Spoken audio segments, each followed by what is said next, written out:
Hello दोस्तों। तो आज की वीडियो थोड़ी अलग इसलिए है क्योंकि ये वीडियो केवल एक एंटरटेनमेंट पर्पस से ही नहीं बल्कि थोड़ी एक नॉलेज और थोड़ा सा एक ओवरव्यू देने के लिए है कि आखिरकार हमारे नेबरिंग कंट्रीज में क्या चल रहा है, और साथ ही हम ये देखेंगे कि आखिर ये किस तरीके से कुछ कम्युनिटीज को स्पेशली टारगेट करते हैं। तो हम बात करने वाले हैं बांग्लादेश में हो रही प्रोटेस्ट, और साथ ही हम देखेंगे कि ये कैसे हमारे कंट्री इंडिया को इम्पैक्ट करती है, और ये भी देखेंगे कि पुराने वक्त में हुई बांग्लादेश में प्रोटेस्ट आखिर क्यों स्पेशली हिंदूज को टारगेट करती थी। चलिए बिना किसी देरी करे वीडियो को स्टार्ट करते हैं, और जो भी चैनल पे नया हो चैनल को सब्सक्राइब कर ले। बांग्लादेश में आखिरी कुछ महीने में कुछ प्रोटेस्ट हुए हैं जो मेनली पॉलिटिकल और सोशल इश्यूज को लेकर है। इन प्रोटेस्ट के पीछे के रीजंस हैं political issues, government policies and many other things, but the main issue is human rights. अब इन प्रोटेस्ट का आखिरकार इम्पैक्ट इंडिया पर ही क्यों पड़ता है?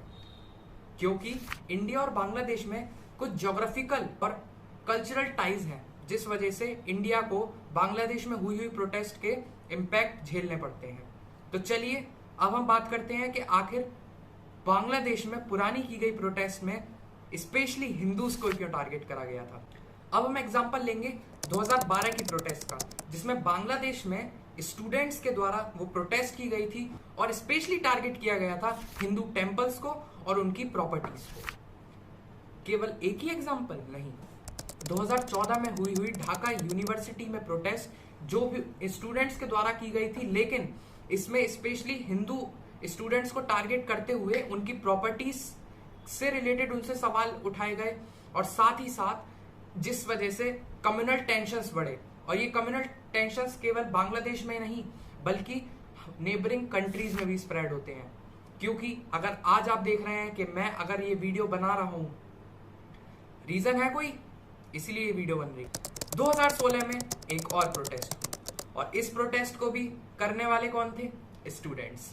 इस प्रोटेस्ट में स्टार्ट तो ना जाने कहां से कहां होता है, लेकिन स्पेशली टारगेट कौन होता है? हिंदू कम्युनिटीज। हिंदू कम्युनिटीज को टारगेट करते हुए इस बार इन्होंने थोड़ा अलग फंडा अपनाया। इस बार हिंदू के बिजनेस को टारगेट किया गया, साथ ही साथ प्रॉपर्टीज को तो करा ही जाता है। इसमें कई टेम्पल्स को भी डिस्ट्रॉय करा गया, और साथ के साथ जो उनके स्टेब्लिश्ड बिजनेस थे उन पे भी दबाव बनाया गया, जिस वजह से कई हिंदू को वहां से डिस्प्लेस होना पड़ा।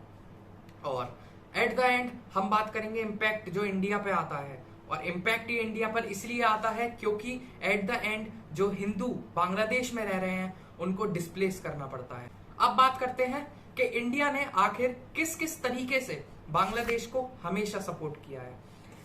इंडिया ने इन प्रोटेस्ट को जब देखा तो उन्होंने ह्यूमैनिटेरियन एड प्रोवाइड की बांग्लादेश को, जिसमें उन्होंने कई सारे बॉर्डर पर रिलीफ कैंप्स बनवाए, जिससे जो कि डिस्प्लेस्ड हिंदू हैं जो वहां से एज अ इमिग्रेंट आना चाहते हैं हमारे कंट्री में, बट इंडिया डजंट अलाउ। क्योंकि अगर इंडिया अलाउ करेगी तो एज यू ऑल नो के बांग्लादेश से बंगाल की साइड कई सारे रिफ्यूजीज रहते हैं, जिसमें एक खतरा मिलिटेंट्स का भी है कि वो हमारे इंडिया में घुस सकते हैं। लेकिन इसके बावजूद भी कुछ ड्रॉबैक्स हैं जो इंडिया को हमेशा सहने पड़ते हैं। उनमें पहला ड्रॉ डिप्लोमेटिक चैलेंज। जब बांग्लादेश में अनरेस्ट बढ़ जाते हैं तब इंडिया के डिप्लोमेटिक चेंजेस होते हैं, और नेगोशिएशंस के साथ साथ उनमें प्रेशर बढ़ जाता है, और इंडिया को अपने डिप्लोमेटिक चैलेंजेस को फेस करते हुए कुछ नेगोशिएशंस करते, वो चैलेंजेस बेसिक से कॉम्प्लेक्स हो जाते हैं। ड्रॉबैक है सिक्योरिटी कंसर्न।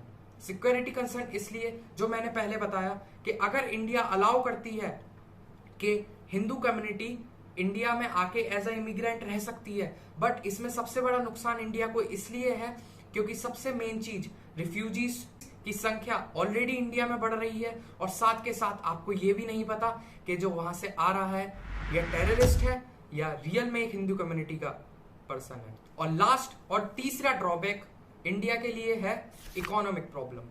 इकोनॉमिक प्रॉब्लम, हाँ इकोनॉमिक प्रॉब्लम। जब भी बांग्लादेश में अनरेस्ट होता है तब इंडिया और बांग्लादेश के बॉर्डर्स पर रिफ्यूजीज आने लगते हैं और वहां रहने लगते हैं, जिस वजह से कई सारे पब्लिक ट्रांसपोर्ट बहुत सारा नुकसान सहना पड़ता है, और साथ के साथ ह्यूमैनिटेरियन एड की सुविधाएं इंडिया को पहुंचानी पड़ती हैं, जिस वजह से इकोनॉमिक अनस्टेबिलिटी फेस करनी पड़ती है इंडिया को।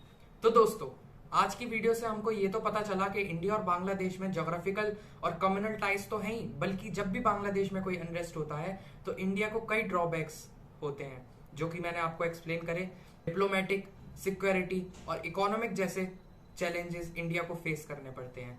बाकी ये सब ठीक तभी हो सकता है जब एक रीजनल स्टेबिलिटी हो, और ये रीजनल स्टेबिलिटी होने के लिए एफर्ट्स करना बहुत जरूरी है।